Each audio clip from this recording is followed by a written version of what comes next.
The Lord said to Jehu, because you have done well in accomplishing what is right in my eyes, and have done to the house of Ahab all I had in mind to do, your descendants will sit on the throne of Israel to the fourth generation.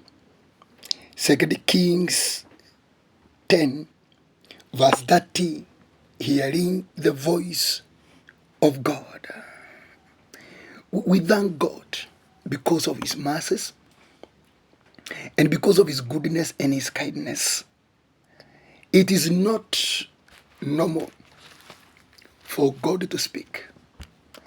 I know many people would question, and even people would use Hebrews 1 and tell me that God no longer speaks.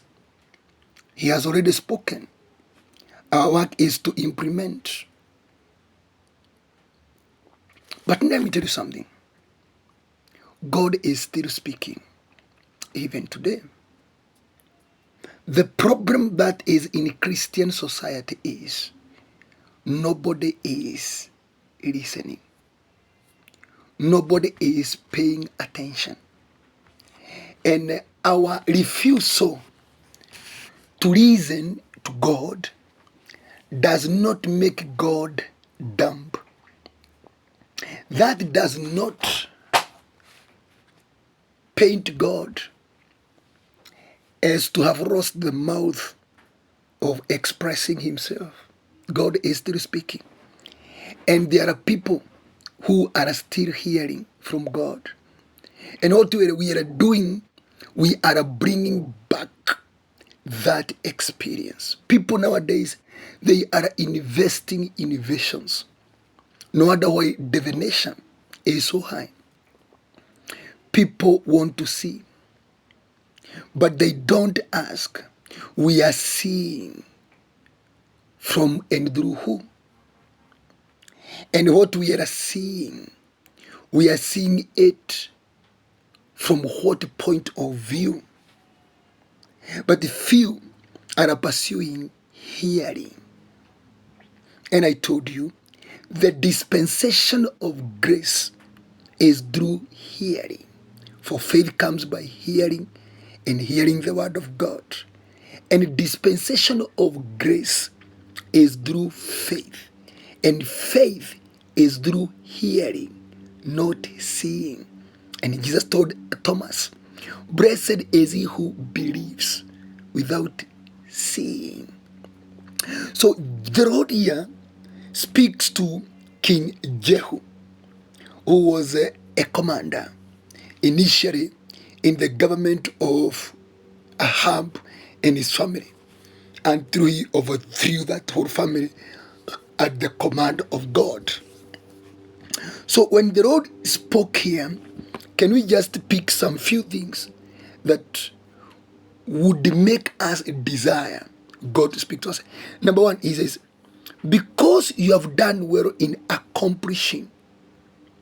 So key number one, the voice of God is the one that endorses and approves your work to have attained the will of God, because you have done well in accomplishing. It is the voice of God that marks the excellence of your work and marks the finishing of your work. You have done well, excellence. So the voice of God releases into the energy of excellence. And then he says, in accomplishing. The voice of God carries the energy of finishing well. Remember this, the Lord is referring to what he had told to Elijah in 1 Kings 19, that go and anoint Jehu, son of Nimshi, to destroy the house of Ahab. And in 2 Kings 9, Elisha appoints a son of the prophet to go and fulfill the voice of God given to Elijah about Jehu. So the voice of God, number one, it carries the energy of excellence, success, and then accomplishment, the energy of finishing the race well, finishing the work well. And then number three, he says, what is right in my eyes. Do you get that? And have done to the house of Ahab all I had in mind to do. Something else, the voice of God positions you or connects you with the mindset of God. You have done to the house of Ahab all I had in my mind to do to that family.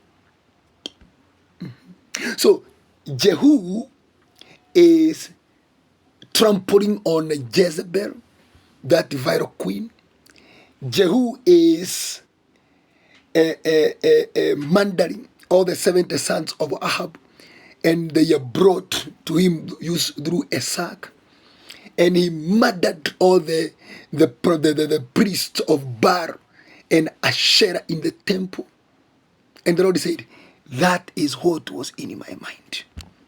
Remember, Jehu was a king through the voice of God. He was a king through the voice of God, through Elijah. In 1 Kings 19, he was told to go and anoint the people. Jehu was one of them, and Elisha. And then there was Hazael. So the voice of God, when you hear the voice of God, most likely your mindset is changed, and now it connects with the live cables of the mind of God. And then from there, you start functioning in my thoughts are your thoughts, and my ways are your ways. You are no longer in the verse of my thoughts are not your thoughts. Now you are in my thoughts are your thoughts. You are now operating with the mind of Christ. Wow. So it is the voice of God that enables somebody to do that which is the purposes of God. And he says, your descendants will sit on the throne of Israel to the 4th generation. It is the voice of God that delivers your reward. The voice of God delivers your reward. Your descendant will rule over Israel to the 4th generation. That was a reward. So the moment you hear God speaking to you, open your eyes. The reward of God is at hand. The Lord came to reward Jehu by a voice.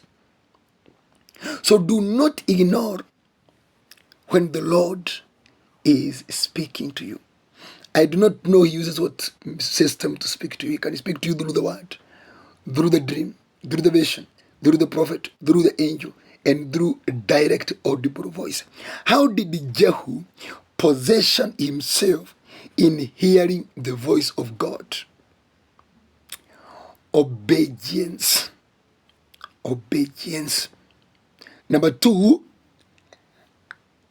accomplishing the purpose of God, or carrying out the purposes of God in full obedience. Jehu was given the transcript of his ministry in 2 Kings 9 and verse 6. You hear the prophet says, this is what the Lord, the God of Israel, says. I anoint you king over you, Lord's people, Israel. And then all the way to verse 10. But after this, we don't see God speaking to Jehu. Jehu was given a prophetic dimension. But God didn't speak until he managed to wipe out the family of Ahab. That's when the Lord spoke. When you carry out the purposes of God or assignment of God in absolute obedience, God will speak.